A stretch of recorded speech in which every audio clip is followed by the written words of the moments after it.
Age play. Well, I always feel like power dynamics, like the DS dynamic, it can take different forms. A slight way in which age comes into play is typically in the mother nurturer archetype of Doms, with, let's say, let's keep it simple, with the slave, right? The slave or the puppy, because you guys know I like the puppy. But let's say the slave, the common mother nurturer with the slave. Usually those dynamics can take the form of borderline age. It's where the slave or the sub can regress to a more childlike type of engagement. They tend to engage from a more innocent, childlike behavior, whereas the dominant woman takes the form of like a mother nurturer. So that'll be the dynamic, and I feel like there can be very well healing aspects to it. So let's say, for example, you're a guy, maybe you didn't experience much attention from your mom for whatever the reason. Maybe you were a kid that was very active, maybe your mom worked a lot. Either way, your mom never played with you, your mom never really engaged with you, or never had much time with you. Either way, it would have been probably really well a good idea if she was able to have more time. So I would not be surprised if you were a guy that had that kind of experience, if you were to very well find yourself in relationships where you tend to crave a dominant woman, or you tend to attract or gravitate towards women with that type of archetype, because it kind of fills a need, right? Or I don't want to, I want to say fills a need. I don't want to say a void, because it implies that something is missing. But sometimes your kink or your desire for something doesn't mean that something is missing. It means that there is something that you need more of. You need more of. You just need more of. You're doing perfectly fine without it, but you know what? You'd do a whole lot fucking better if you just had something else, and that is okay. That is okay. Everyone is different, but I feel like that's what makes kink therapy or kink play or the kink entire aspect, kink life, very healing, because it, number one, play is very healing. We need all of that, period. In fact, couples that stay together the longest are the ones that tend to play together. Well, not even in a sexual manner, but they nurture their relationships outside of, family, work.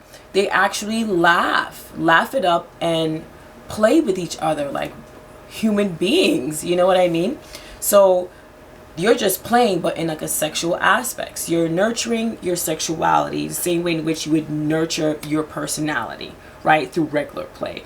Now, I think sexuality is something that can be very taboo, and a lot of people are not so expressive when it comes to that. And I think that a lot of people tend to explore their sexuality in secret because we're often judged, or there's a lot of stigmas around it. So I think that for anyone that has never had much play in childhood, or you might have been very sheltered or didn't have much exposure or guidance, you might want to be open-minded to BDSM or kink play, because there's a lot of shit that you don't know, or you probably don't have, or you probably don't even know you're missing. And you'll never know because you're not even putting yourself in conditions to explore that. Wouldn't you want to know what you might be missing out on, right? Wouldn't you want to experience something that you did not know that you probably might have needed, right? So that's something you definitely want to keep in mind. But I also want you guys to just remember that. Take away the whole sex aspect. Kink play is just simply playing with power dynamics. It is adopting various different roles between you and your partner, right, to adjust the energy exchange to see what type of dynamic works. That's all you're doing.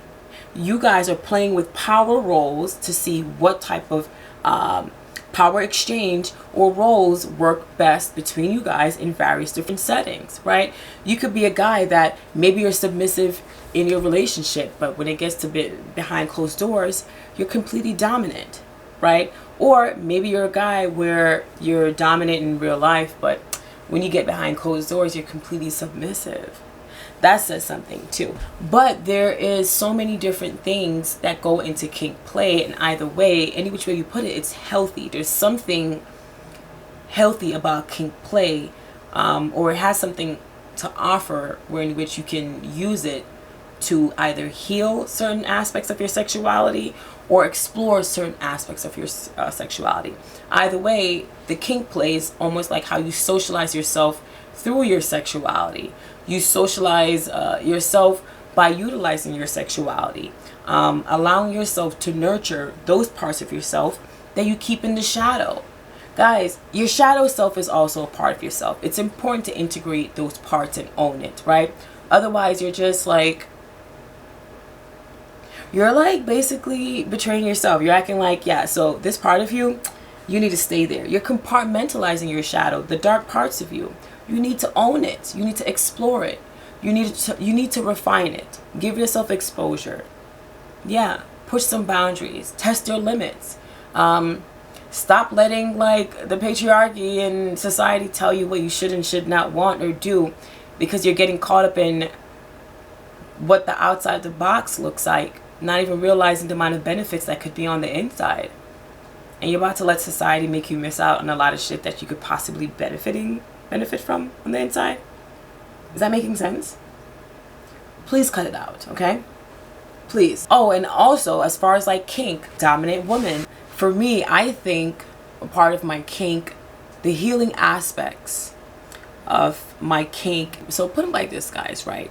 A part of me choosing this lifestyle was simply a way of me finding an outlet to assimilate myself. I didn't want to have to compromise who I am. I just simply chose an outlet or a role in which it would fully embody who I really am, so I don't have to act like something I'm not.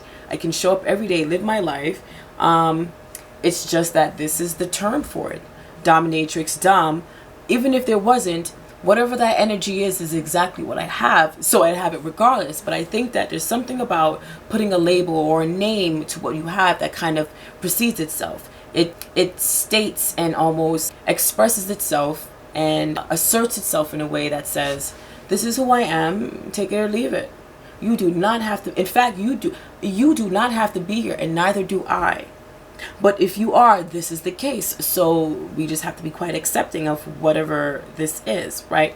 So a part of my, I think, me starting to really settle into being a dom is me getting very comfortable with really being myself when it comes to dealing with my partners. I love the fact that I was dealing with submissive men that are not intimidated by my personality. In fact, it kind of like turns them on. I am inherently a dominant person.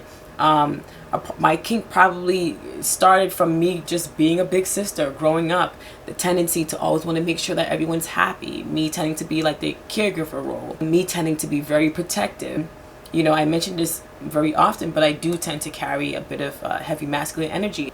Me having this kink where I want to just kind of like nurture and, you know, want to treat someone like a child or make them my puppy, and those qualities, you know, it almost feels that desire that I wonder if I had that desire to want to have kids, because, you know, kids, they're great, but I feel like they're not on my agenda because it fucks with my agenda. You know what I mean? It's giving, I have a mission and I don't see how kids just fall in there. But it doesn't matter because all these subs are my sons. So there's really not much for me to have to worry about. But on one hand, I would say me engaging in submissive play probably feels that maybe some type of low-key desire to want to mother a child. Or it could just be the leftover residue of me growing up having to be almost like a second mother, right? Having to carry that role regardless. Either way, I'm happy. It's either I'm healing, being the aspects of myself that was a parentified child, or I'm probably feeling that inherent desire biologically where I might want to have kids. No, I do not want to have kids, but maybe my body, maybe some parts of me probably want to have kids, right? Maybe in another universe. But in this one, I can get the feels of that without actually having it, right? So they're great. And I'm pretty sure also simultaneously there are men that never probably had a childhood or got a chance to really play, right? Or never had much attention. So I can see very well for them how that might satisfy this deep desire to be cared for or to get like a bit of a mothering treatment. You know what I mean? Now imagine you not getting that treatment as a child, and then you grow up to just be like a very dominant man. It's like, who the fuck ever cared about you? The care that you give for everyone, who does that for you? Did you ever get that? Right? Exactly. So people always ask me, you know, what kind of men come to you? Are they submissive? These men are dominant men. They are dominant everywhere else in their life. They just come to me because I'm the outlet, okay?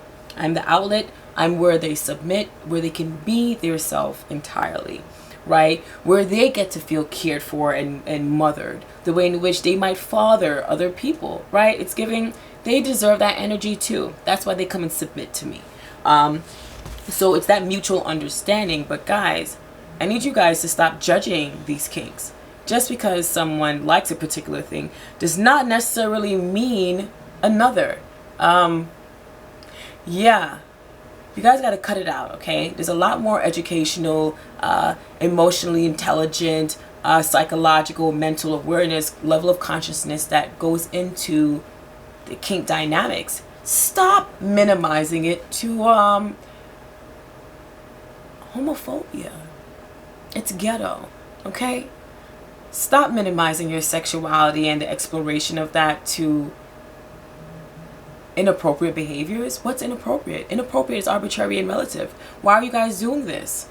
It's giving lack of maturity. Grow up and explore your boundaries. What's wrong with you guys? You're gonna cut this out by the time I'm finished with you, because you guys are so skeptical to explore your sexuality, when in reality, you really just, you're giving yourself arrested development. I'm pretty sure you're quite underdeveloped in some areas, but you'll never know because you're too busy either being homophobic or judgmental. Yeah, guys, get it together, because it's a little bit pathetic. It's pathetic, guys. Please grow up, be an adult, and explore your sexuality. Please don't let these people tell you that I don't know what they're saying. Just don't listen and just pay attention to yourself. Go find an outlet and explore your sexuality. It's not the end of the world. Do some research and read a book, or you can watch my videos to see if you can kind of like figure it out for yourself. But either way, you got to ease up a bit off of the judgments and the stigmas. Stop thinking that kink or BDSM is like the extreme stuff that you guys are watching on porno. That's why you guys never did very well when it came to vanilla sex or regular sex, because you guys were, that's why you guys were so insecure. You were so busy watching the porno. You guys were so busy watching the porno, thinking that those are the expectations you have to live up to, when it's not real. None of that shit is real. It's all created. I need you guys to just go out into the real world and start creating your own shit, so you can see fundamentally what it's supposed to be like, opposed to letting porno intimidate you or educate you on shit that's not even real. Right, guys? Please. I want you to do better, okay? All right. So another aspect of what is your kink, knowing about what your kink might be. Well, put it like this. Even if you don't have any, I think you should start exploring. If you're going to be playing, how can you utilize kink constructively? You can start to consider if you want to play in a way where you can learn something, right? Do you want to explore? Do you want to gain confidence? Do you want to learn how to, you know, engage sexually, but in a more playful way? Do you want to kind of like expand your skills as far as like how you would socially engage with someone? And also too, kink can be a way where you can kind of like gain more discipline when it comes to your sexuality. Kink can be a way to boost your confidence about yourself. It is about giving yourself almost like a chance to either reenact or play out something that you typically would be ashamed to play out or engaging in real life. It is about testing the limits for yourself. It is about pushing your boundaries. It is about seeing, is this something I'm really into, or was this trauma, right? It is about giving yourself the chance to try something just to see if this is something you might actually like, or if it's something that you really did not. Also too, kink can be a way to play with a scenario just to see how you really feel about it, right? Sometimes like you're not sure how you feel about something, and then you'll try it and realize, yeah, I don't know if this is for me. And that is okay, right? So you can do that with your sexuality. Maybe you're a guy where you have intimacy needs, but you're not ready to invest emotionally or physically to someone in that way. So, but you still want to engage to some degree. Kink play is a great way to kind of explore, you know, and stimulate and kind of like fill up some of, you know, your need for affection. I think that we all have intimacy needs, and sometimes we don't realize that we can meet them in a more simpler dynamic. We can do it in other ways outside of the instant gratification of sex. I think a lot of the times people don't realize it, but sex, well, in the kink field, sex is like the last thing, you know what I mean? Like, no one's really pressed for that. Like, sex is like, it's everything but the sex, okay? We're gonna always get there. We'll eventually get there, but for us, it's really everything that happens before. Sex for us is like almost like just eating fast food, whereas kink play leading into sex feels like having full course meal. Like, do you understand? Like a 5-course meal, guys. At least with me, it's giving 5.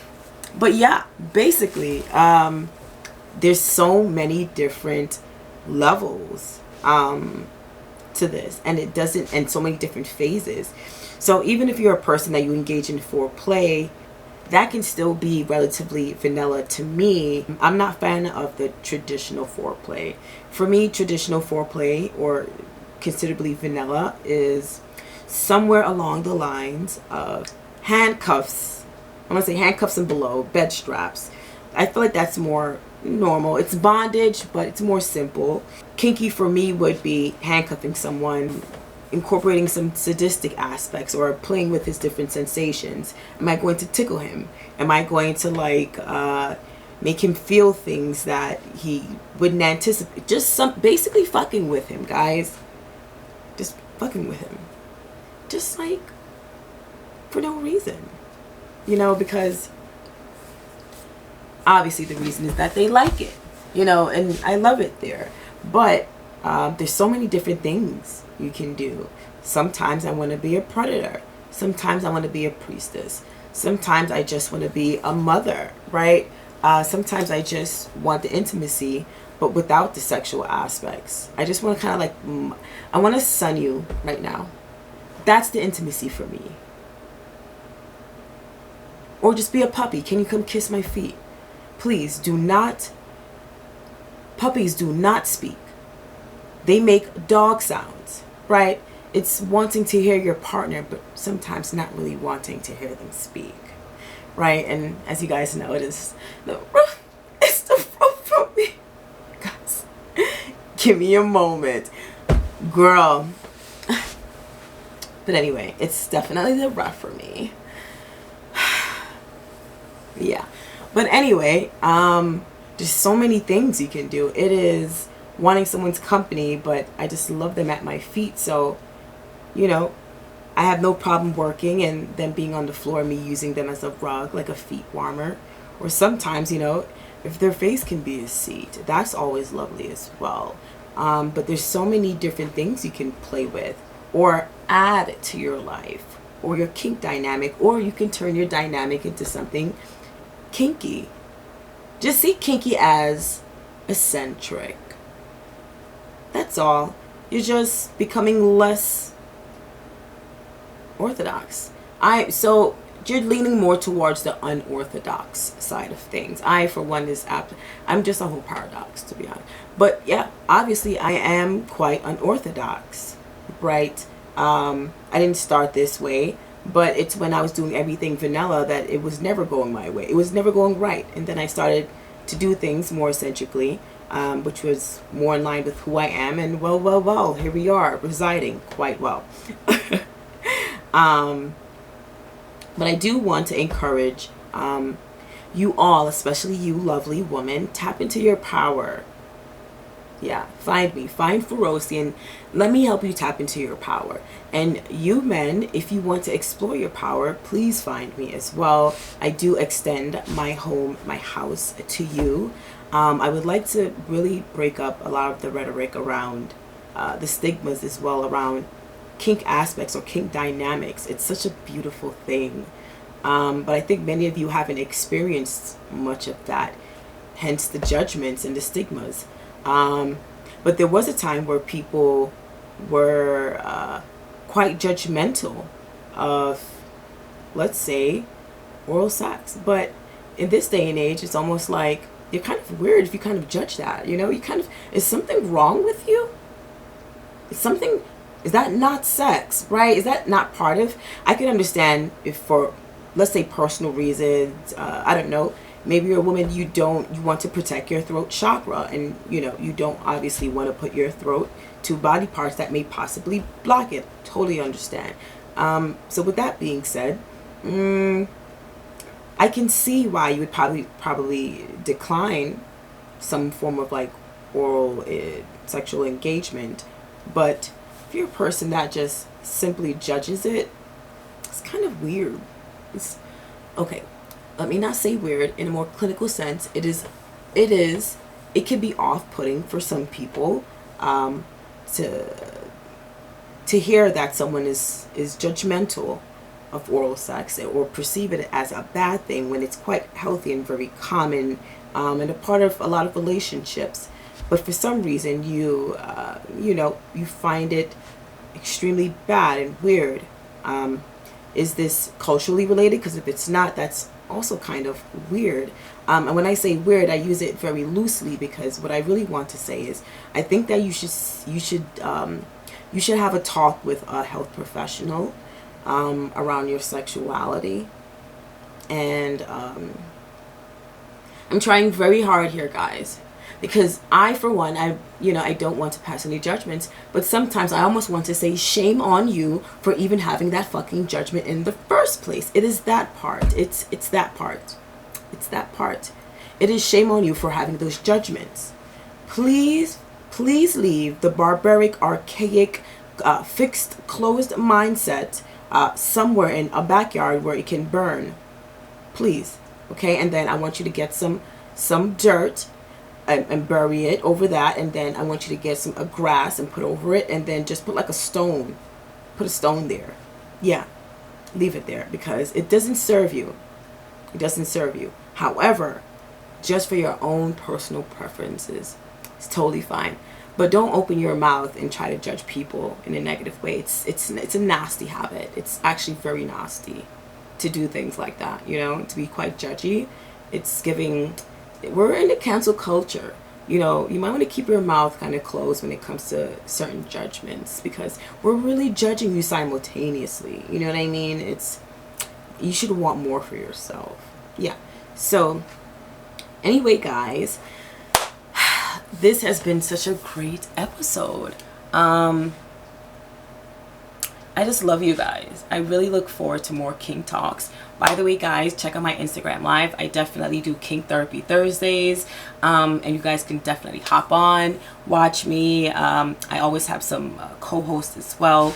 We invite people on, we ask them what their kinks are, we help them explore some more educational aspects of their sexuality. So it's a very educational platform for the most part. So don't come there thinking that, I don't know, you probably want to beat off to it in the silence or whatever the case may be, or choke your chicken choke. If you want to choke your chicken to it, it's none of my business. But understand that that live is for strictly educational purposes, especially as it relates to your sexuality.